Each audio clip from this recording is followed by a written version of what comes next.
Machine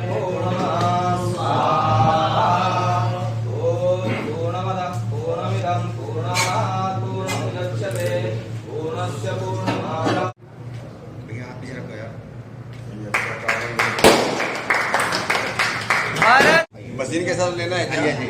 उनको मंदिर ले रहा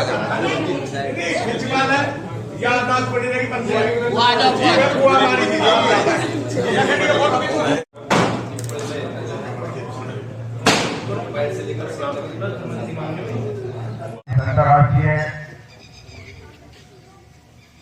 योग दिवस के अवसर पर आज इस कार्यक्रम के संयोजक आदरणीय स्वामी आरोग्य देव जी, जो इस पतंजलि वेलनेस सेंटर के यहाँ पर संचालक जी हैं, स्वामी आनंद देव जी, हमारे मोदी नगर की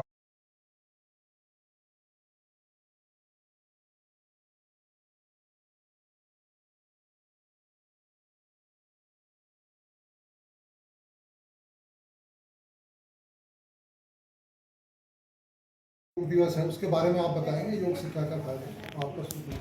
मेरा नाम स्वामी आनंद देव है, मैं पतंजलि योग पीठ से हूँ और आज योग दिवस है, अंतर्राष्ट्रीय योग दिवस, जिसका थीम है स्वयं और समाज के लिए योग। तो योग से हमारा स्वयं का भी लाभ होता है, शारीरिक मानसिक रूप से हम निरोगी रहते हैं, व्यक्तित्व विकास होता है और जब हम स्वस्थ रहेंगे तो हमारा परिवार और हमारा समाज भी स्वस्थ रहेगा। एक एक व्यक्ति से ही समाज बनता है, राष्ट्र बनता है। तो एक एक व्यक्ति का बहुत बड़ा महत्व है, इसमें योगदान है। तो व्यक्ति स्वयं अपने ऊपर काम करे, वो किसी के ऊपर डिपेंड ना हो, दवाइयों पर, डॉक्टरों पर, ऑपरेशन सर्जरी पर। आज आप देख रहे हैं बहुत सारे रोग हावी हो रहे हैं, तो उसका यही कारण है कि हमारा खान पान बिगड़ गया, हमारी दिनचर्या बिगड़ गई। तो परम पूज्य स्वामी जी महाराज जी भी यही बताते हैं कि अपना खान पान पे ध्यान दो, योग अभ्यास करो और जम करके जो भी काम आपका कर्तव्य है उस कर्तव्य को करो, जिससे भारत और उन्नति करेगा और देश उन्नति करेगा जब हमारी उन्नति होगी आत्मिक आध्यात्मिक रूप से भी। तो भोजन क्या करना चाहिए इसमें, शाकाहारी या आपका सब कुछ? हाँ बिल्कुल, योग करने वाले जो भी साधक हैं, तो वैसे तो सभी को सात्विक आहार ही लेना चाहिए, क्योंकि राजसिक और तामसिक आहार से तो हमारी प्रकृति विकृत हो जाती है। ज़्यादा अगर हम ठंडा चिकना खाने लगेंगे तो गले में कफ ज़्यादा बनेगा, मिर्च मसाला ज़्यादा खाने लगेंगे तो पित्त बढ़ जाएगा, लीवर की प्रॉब्लम हो जाएगी, चर्म रोग हो जाएंगे, और ज़्यादा वात आहार लेने लगेंगे तो वात रोग हो जाएगा, अर्थराइटिस हो जाएगा। तो योग में हमें ये महाराज जी सिखाते हैं कि योग युक्त आहार, जैसी हमारी प्रकृति है वैसा आहार हमें लेना चाहिए और सात्विक आहार लेना चाहिए। भूख लगने पर खाना चाहिए, चबा चबा करके खाना चाहिए, खाने का ठीक समय हो, उचित मात्रा में हो। तो ये यौगिक आहार लेने से फिर हम रोगी नहीं होंगे।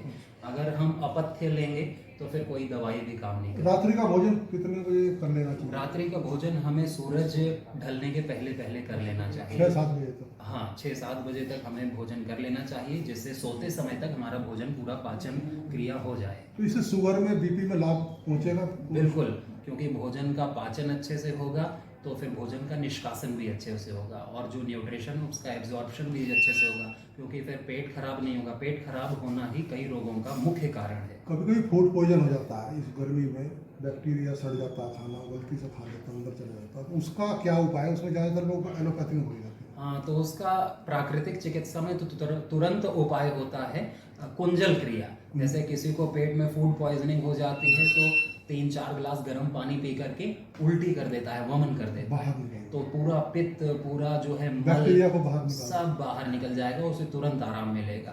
क्योंकि हम दवाई खाएंगे तो खाना तो अंदर ही रहेगा, तो तुरंत उसे बाहर निकालते हैं तो आराम मिलता है। ऐसी तत्काल इंस्टेंट बेनिफिट वाली षटकर्म है, नेचुरोपैथी है, योग है, ये तुरंत फायदा देता है व्यक्ति को, एक दिन नहीं। ब्लड सर्कुलेशन ठीक रहता है, दाढ़ियाँ में ब्लड सर्कुलेशन ठीक रहता है, शरीर में फ्लेक्सिबिलिटी अच्छी रहती है, गंदा खून बाहर निकालने के लिए भी रक्त मोक्षण चिकित्सा, वात मोक्षण चिकित्सा, जल चिकित्सा, मिट्टी चिकित्सा, सूर्य चिकित्सा, डाइट थेरेपी, मेडिकेटेड फास्टिंग और योग अभ्यास, तो इसमें कोई साइड इफेक्ट भी नहीं तो है। लोगों को आधुनिक युग से बचना चाहिए, जैसे रात को जागते हैं 10 बजे 12 बजे हाँ, तक। ये जो आधुनिकता उससे के चक्कर में गलत दिनचर्या हो गई है, देर तक सोना, मोबाइल चलाते हैं। मोबाइल चलाना, फिर नींद ना आना, रात तक जागना, तो हमारी बॉडी की जो बायोलॉजिकल क्लॉक है वो बिगड़ तो जाती कब है। तक सो जाना चाहिए इसमें लोगों को? तो रात में हमको 10 बजे तक तो सो जाना चाहिए, तभी हम सुबह फिर 4, साढ़े 4, 5 बजे तक उठ पाएंगे। जनता के नाम कोई आप संदेश देना चाहेंगे? हमारे क्षेत्र में आए हैं आप मोदीनगर में, तो यहाँ की जनता को कोई संदेश देना चाहेंगे हमारे चैनल के माध्यम से? जनता के लिए तो परम पूज्य स्वामी जी महाराज जी ने इतना अच्छा सेंटर खोल दिया है कि पूरी जनता यहाँ आकर के योग का, यज्ञ का निःशुल्क लाभ ले सकती है, कि यहाँ पे थेरेपी भी करा सकती है। जो रोगी हैं वो प्रथम रूप से आयुर्वेद को और योग और प्राकृतिक चिकित्सा को अपना फर्स्ट ऑप्शन दें, तुरंत उनको दवाई और ऑपरेशन के तो लिए नहीं ओपीडी जाना का चाहिए। रेट क्या है? ओपीडी का रेट कम से ओपीडी का यहाँ पर रहने का 1,000 रुपये और बाकी 3,000 रुपये यहाँ के चार्जेस हैं, डॉक्टर्स के, थेरेपीज के, और सुविधा के अनुसार फिर रेट बढ़ते भी हैं। जैसे कि अगर किसी को एसी और सोफे और डबल रूम, थेरेपी का रेट भी सबके लिए बराबर है, रहने की किसी को ज़्यादा सुविधा। मीडिया वाले को मीडिया वाले कहीं नमस्कार मुद्रा स्थिरता का अभ्यास, बैलेंसिंग